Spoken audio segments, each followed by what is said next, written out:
بالله من شرور أنفسنا ومن سيئات أعمالنا ونعوذ بالله من شرور أنفسنا ومن سيئات أعمالنا من يهده الله فلا مضل له ومن يضلله فلا هادي له ونشهد أن لا إله إلا الله وحده لا شريك له ونشهد أن سيدنا ومولانا محمدا عبده ورسوله صلى الله تعالى عليه وعلى آله وأصحابه وسلم تسليما كثيرا كثيرا أما بعد فأعوذ بالله من الشيطان الرجيم بسم الله الرحمن الرحيم ووصينا الإنسان بوالديه حملته أمه وهنا على وهن وفصاله في عامين أن اشكر لي ولوالديك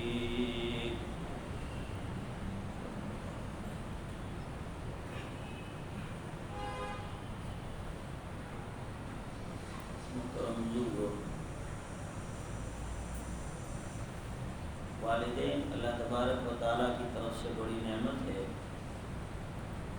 وہ فرما بردار بیٹا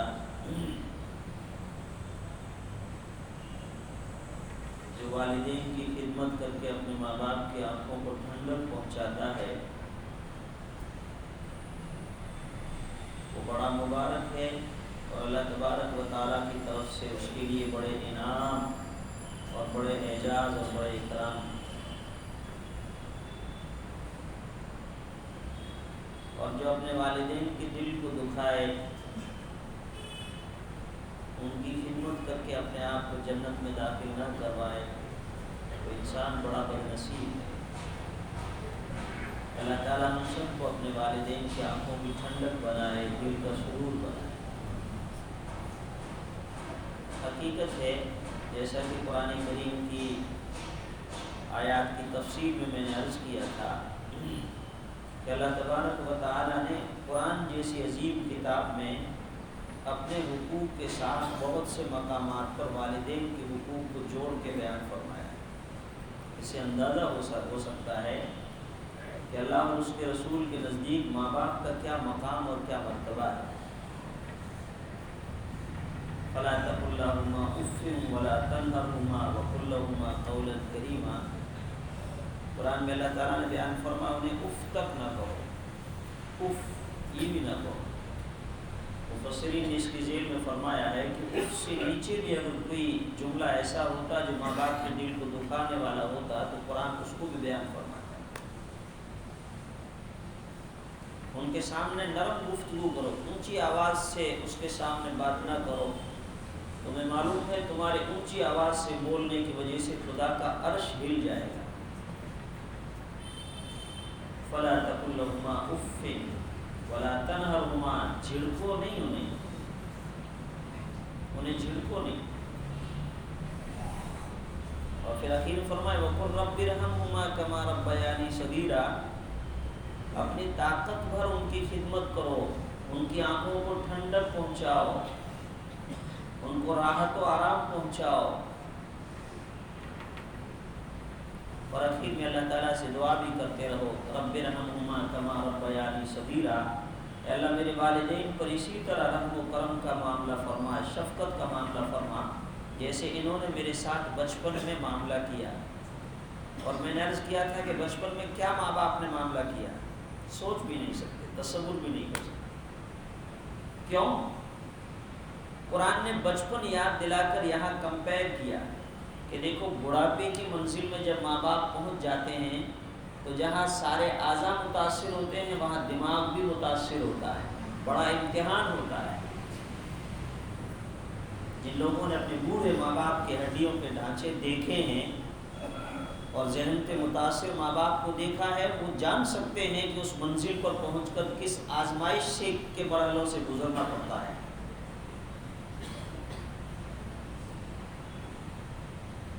دماغ مفلوج ہو جاتا ہے۔ کھانا کھایا ہے ابھی کھانا کھا کے بیٹھے ہیں، ابا کھانا کھایا نہیں،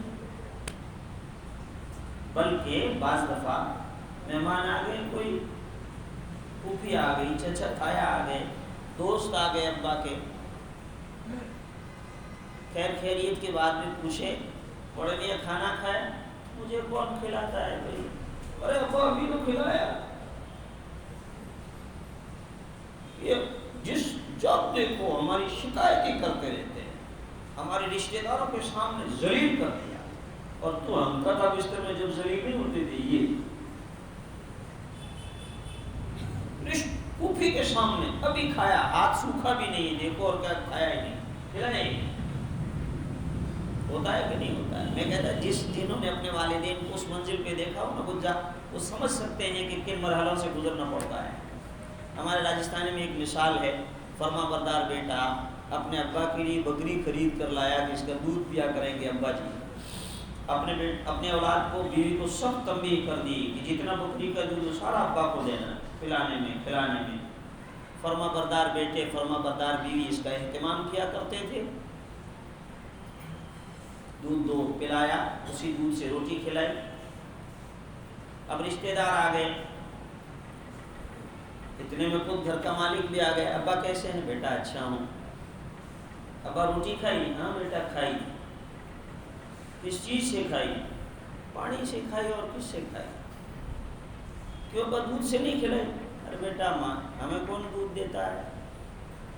تیری بیوی اپنے بچوں کو دیتی ہے، مجھے دودھ کون کھلائے کون پلائے؟ اب وہ بگڑے غصے میں گئے اندر بیوی کے پاس میں، تجھے احساس بھی ہے ابا کو پانی سے روٹی کھلایا، تم دودھ سے کھا رہے ہو؟ بیوی بیچاری سمجھدار تھی، کہنے لگے بچوں سے پوچھو بچہ کیوں؟ کہنے ابا کوئی دودھ سارا پلایا، کھلایا بھی پلایا بھی، تم نے؟ کہ نا ہم نے تو دودھ کو ہاتھ بھی نہیں لگایا۔ پھر جا کے ابا سے کہتے ہیں کہ ابا آپ نے دودھ سے ہی تو روٹی کھائی ہے، کہ کہہ بیرو بیا دوڑو ہو تو صحیح دودھ ہو کہ پانی ہو۔ دودھ تھا یا پانی تھا میں نے تو معلوم نہیں، اس لیے کہ ذائقہ تو چلا گیا، کانوں سے سنوائی چلی گئی، زبان سے ذائقہ چلا گیا، دماغ سے سوچ و فکر چلا گیا، سارے اعضاء معذور ہیں۔ اس کی ضمیر کو قرآن نے مخاطب کر کے کہا رب ارحمہما کما ربیانی صغیرا، رب ارحمہما کما ربیانی صغیرا۔ اور اللہ کے گھر میں بیٹھ کر میرے دوستو دل کے کانوں سے سنیں، ایک بات کہتا ہوں، خدائے پاک کی قسم، خدائے پاک کی قسم، ماں باپ کی محبت وہ محبت ہے جو بے غرض محبت ہے، کوئی غرض نہیں۔ شاید کوئی نوجوان سوچے کہ ہماری کمائی کی فکر ہوگی اس لیے ماں باپ پالتے ہیں۔ میں اللہ کے گھر میں بیٹھنے کا تھا، وہ بچہ جس کو ڈاکٹروں نے لا علاج قرار دے دیا ہو، بچنے کی کوئی امید نہیں ہے، بلکہ ڈاکٹر نے کہا بیماری ایسی ہے کہ اگلے 2 سال میں بچہ ختم ہو جائے گا، مر جائے گا۔ میں کہتا ہوں ماں باپ کی محبتیں اس کے ساتھ میں سینکڑوں گنا بڑھ جاتی ہیں۔ میں نے دیکھا اپنے ایک دوست کے بچے کو، اس کی اسکن کی بیماری تھی، خون رشتہ تھا، وہ اپنے بچے کو روئی کے اندر اس طرح لیے پھرتے تھے۔ یہ ماں باپ کی محبت ہے اپنی اولاد کے ساتھ، بے غرض محبت جس سے کوئی غرض نہیں۔ عقل ہوش کے ناخن لو، یہ جانور چیر پھاڑ کھانے والے، انہیں اپنے اولاد سے کیا توقع ہے؟ گھونسلوں میں بیٹھے ہوئے بے پر کے پرندے، وہ اپنے چونچ میں دانا لا کر اپنے اولاد کو کھلاتے ہیں، کیا غرض ہے اس میں؟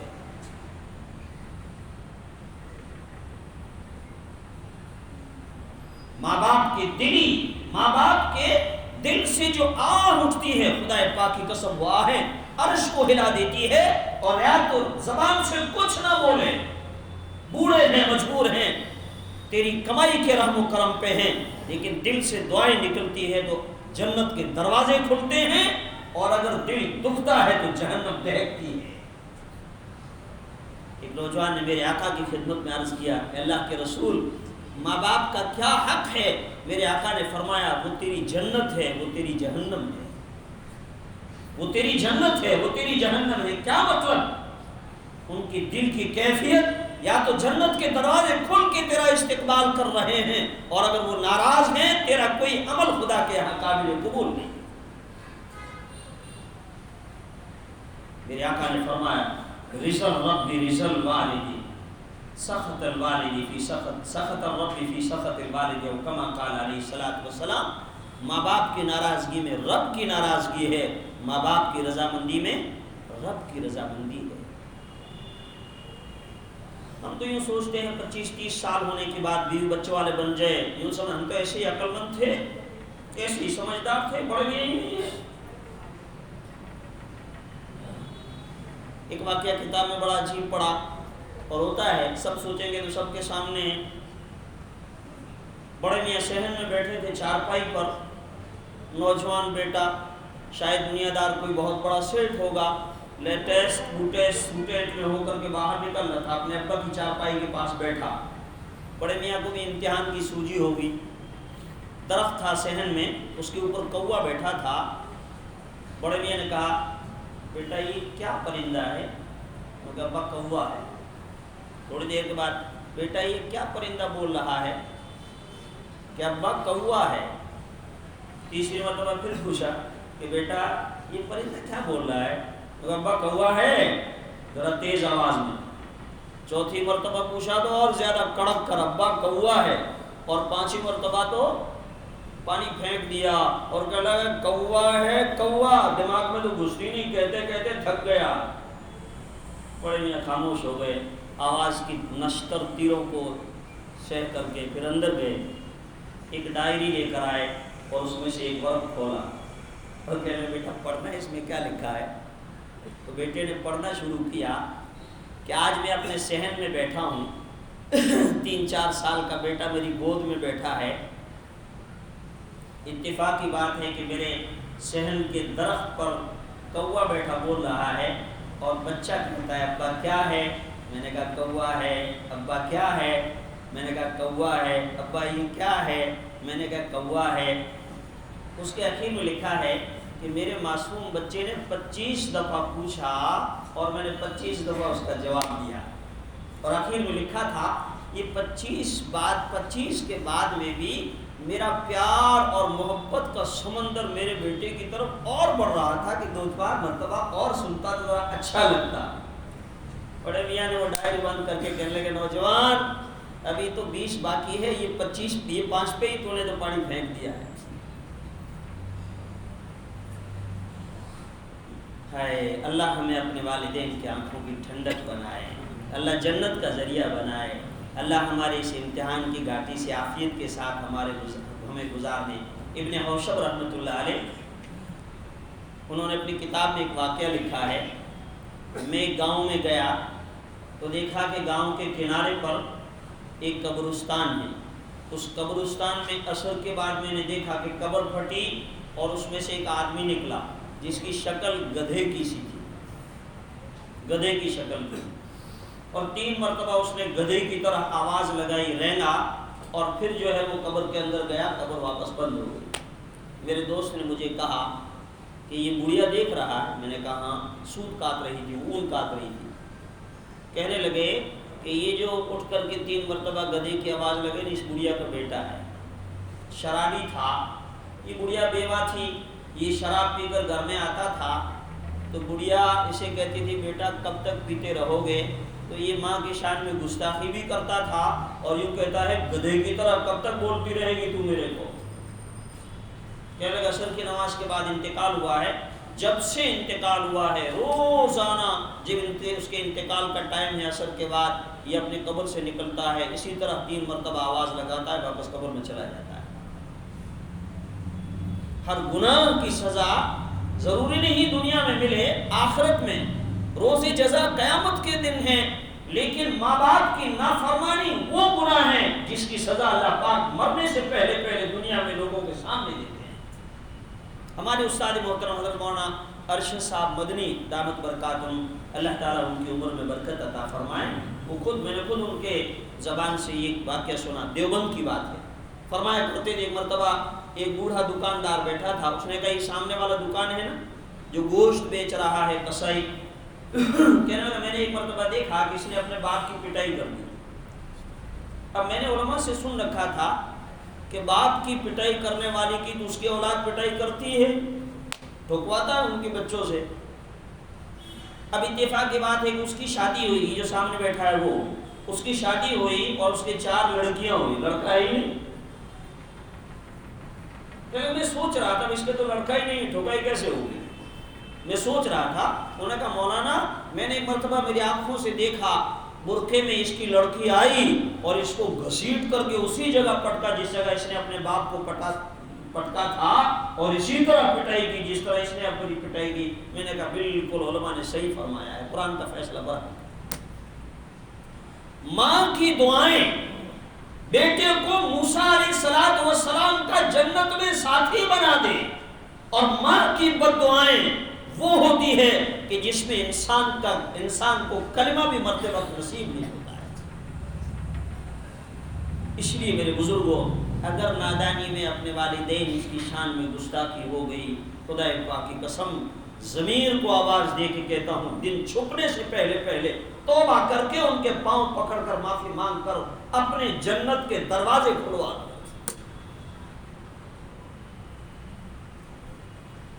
اور دیکھو ایک غلط فہمی ہوتی ہے، لا طاعت لمخلوق فی معصیت الخالق، ماں باپ کا کہنا نہیں مانا جائے گا کسی گناہ کے بارے میں۔ ماں باپ اگر اولاد کو کسی گناہ کے بارے میں کہے تو نہیں، پہلا حق خدا کا ہے، ورنہ تو والدین اگر وہ ظلم بھی کریں، جیسا کہ میں نے پچھلے خطبے میں کہا تھا کہ نبی اکرم صلی اللہ علیہ وسلم نے 3 مرتبہ فرمایا وَإِن ظَلَمَا وَإِن ظَلَمَا وَإِن ظَلَمَا، اگر وہ مشرک ہوں، کافر ہوں، تیرے اوپر ظلم بھی کرے تب بھی پلٹ کر تجھے جواب دینے کی اجازت نہیں ہے، ان کے اعمال ان کے ساتھ میں ہیں، تمہیں انتقام اور تمہیں ان کی شان میں گستاخی کرنے کی اجازت نہیں کی جاتی۔ نبی اکرم صلی اللہ علیہ وسلم نے ایک دوسری حدیث میں فرمایا والدین کا حق تو ادا کر ہی نہیں سکتے اس کی اولاد، ہاں ایک شکل ہے، اس کا باپ اگر غلام ہے اور اس کے بیٹے نے اگر باپ کو خرید لیا ہے تو خریدنے کی وجہ سے البتہ اس کا حق ادا ہو جائے گا، اور خرید کر کے آزاد کرنے کی بھی ضرورت نہیں، خرید کے خود بخود آزاد ہو جائے، وہ تو شکل اب رہی نہیں۔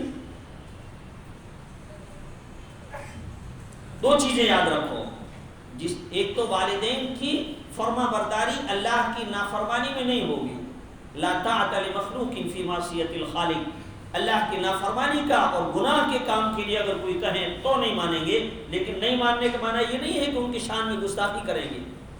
حضرت سعد بن ابی وقاص رضی اللہ تعالیٰ عنہ جلیل القدر صحابی ہیں، اپنی ماں کے بڑے فرما بردار تھے، ایمان لے آئے، ان کی ماں نے ایمان قبول نہیں کیا، سعد رضی اللہ تعالیٰ عنہ نے ایمان قبول کیا تو ماں نے ایمان لانے کی وجہ سے بھوک ہڑتال شروع کر دی، کھانا نہیں کھاؤں گی۔ اب بیٹا حضرت سعد جیسا، ماں کی آنکھوں کی ٹھنڈک، ماں کھا لے کہ نہیں، ماں کھا لے کہ نہیں، تو ایمان کیوں لائے؟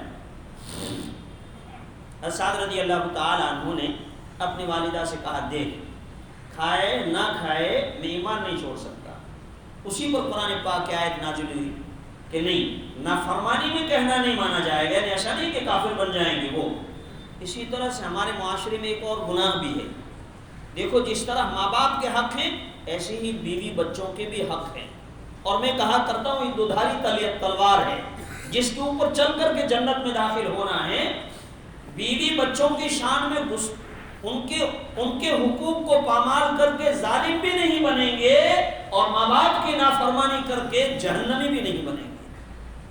ماں باپ کے نافرمان جہنمی، اور اپنی بیوی بچوں پر ظلم کرنے والا ظالم، اس ظالم کا ٹھکانہ بھی جہنم۔ ظلم مت کرو کسی پر ان کے کہنے کی وجہ سے۔ ہمارے دیکھو قرآن میں اللہ تبارک و تعالیٰ نے بیان فرمایا کہ جس طرح ہم نے تمہیں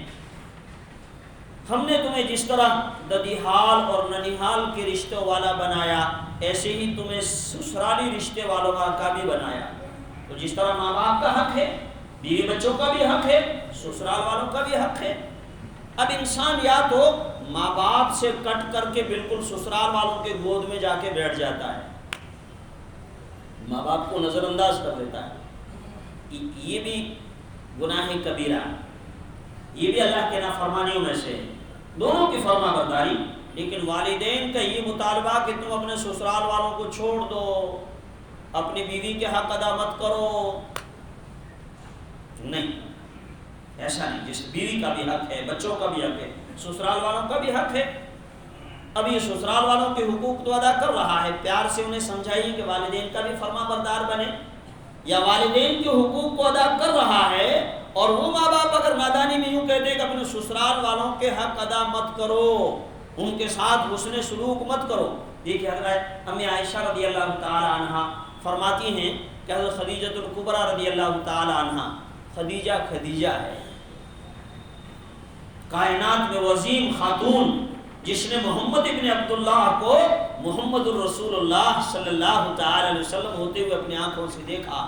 گئے تھے غار حرا کی تنہائیوں میں، محمد ابن عبداللہ تھے اور پلٹ کر واپس آئے ہیں خدیجہ الکبریٰ کے پاس میں تو محمد الرسول اللہ تھے صلی اللہ علیہ وسلم۔ تفصیل کا موقع نہیں، میں عرض کروں گا، نبی اکرم صلی اللہ تعالی علیہ وسلم نے فرمایا میرے ان دکھوں کی گھڑی میں دو لوگوں نے میرا ساتھ دیا ہے، مردوں میں ابو قحافہ کا بیٹا ابو بکر ہے اور عورتوں میں خدیجہ الکبریٰ رضی اللہ تعالی عنہا ہے۔ جس نے میرے ساتھ حسن سلوک کیا، میں نے اس کے ساتھ حسن سلوک ادا کر کے اس کا حق ادا کر دیا۔ کائنات میں دو انسان ایسے ہیں، ان کا بدلہ اللہ ہی ادا کر سکتا ہے، مردوں میں ابو بکر ہے، عورتوں میں خدیجہ الکبریٰ ہے۔ اور حضرت عائشہ رضی اللہ تعالی عنہ کا کیا مقام اور مرتبہ ہے آپ کو معلوم ہے۔ حضرت عائشہ رضی اللہ تعالی عنہ کے کردار پر جب منافقین کی انگلیاں اٹھی ہے تو عرش الہی سے خدا کا قرآن بول پڑا، ان کی عفت و پاک دامنی کو ظاہر کیا سورہ نور میں۔ یہ حضرت عائشہ رضی اللہ تعالی عنہ کا مقام اور مرتبہ ہے۔ امی عائشہ رضی اللہ تعالی عنہ فرماتی ہیں کہ نبی اکرم صلی اللہ علیہ وسلم حضرت خدیجہ کی تعریفیں بیان فرماتے، ظاہر بات ہے کہ سوکن ہے، سوکن کے رشتوں میں نزاکت تو ہوتی ہے۔ کہنے لگے کہ جب کبھی بھی حضرت خدیجہ رضی اللہ تعالی عنہ کا ذکر فرماتے تو میں کہتا کہ کائنات میں صرف خدیجہ ہی ہے ایک عورت؟ تو آپ صلی اللہ علیہ وسلم مزید اور ایسا تذکرہ فرماتے خدیجہ تو یوں ہیں، خدیجہ تو یوں ہیں، خدیجہ تو یوں ہیں، تعریف پہ تعریف فرمایا کرتے تھے۔ فرماتے تھے جب کبھی گھر میں جانور ذبح کیا جاتا سنو تو نبی کریم صلی اللہ تعالی علیہ وسلم گوشت کے چھوٹے چھوٹے ٹکڑے کر کے فرمایا کرتے تھے خدیجہ کی سہیلیوں میں تقسیم کر کے آؤ۔ خدیجہ دنیا میں نہیں ہے، وہ عظیم خاتون دنیا سے چلی گئی ہے، لیکن ان کی سہیلیوں کے ساتھ حسن سلوک بھی اپنی وفادار بیوی کے ساتھ حسن سلوک ہے۔ فرمایا ایک مرتبہ دروازے پہ خاتون نے آواز دی تو نبی اکرم صلی اللہ علیہ وسلم کے چہرہ انور پر مسرت کے آثار تھے اور آپ نے فرمایا آواز سے ایسا لگتا ہے کہ خدیجہ کی بہن حضرت حالہ ہو، اس کی آواز حضرت خدیجہ رضی اللہ تعالی عنہ کی آواز سے ملتی ہے۔ تو بہرحال سب کے حقوق دیکھو، اسلام نام ہی ہے حقوق ادا کرنے کا۔ اللہ کا حق ادا کرو، ماں باپ کا حق ادا کرو، بیوی بچوں کے حق ادا کرو، بھائی بہنوں کے حق ادا کرو، پڑوسیوں کے حق ادا کرو، جانوروں کے حق ادا کرو، اللہ کی مخلوق کے حقوق ادا کرو۔ یہ حقوق کے ادا کرنا اسلام کا اولی سبق ہے۔ تو بہرحال اگر والدین موجود ہیں، میں اللہ کا واسطہ دے کے کہتا ہوں خدا کے گھر میں دن چھپنے سے پہلے اپنے والدین کی ساتھ میں اپنے معاملات درست کر لو تاکہ ہمارے نیک اعمال قبول ہو سکیں۔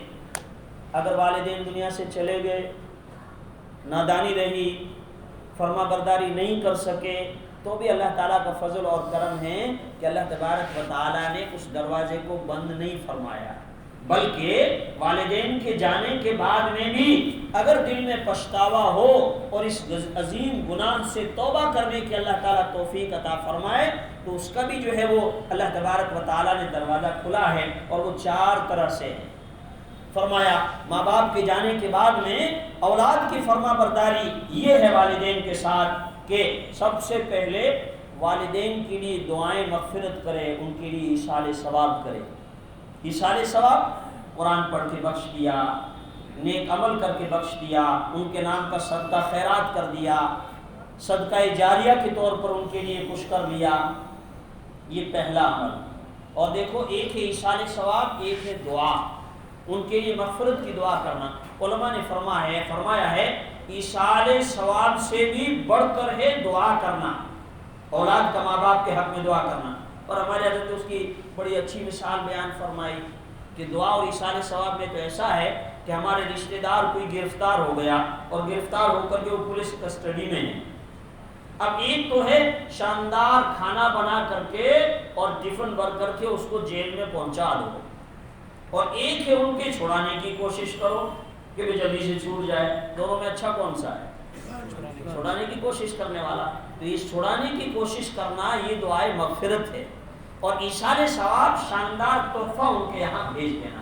تو دونوں کرنے چاہیے، ایصال ثواب کا اہتمام بھی کرنا چاہیے اور دعائے مغفرت بھی کرنی چاہیے۔ اور دوسرا، اپنے والدین نے اگر کوئی وعدہ کیا ہے تو اس وعدے کو پورا کرنا، یہ بھی فرما برداری ہے۔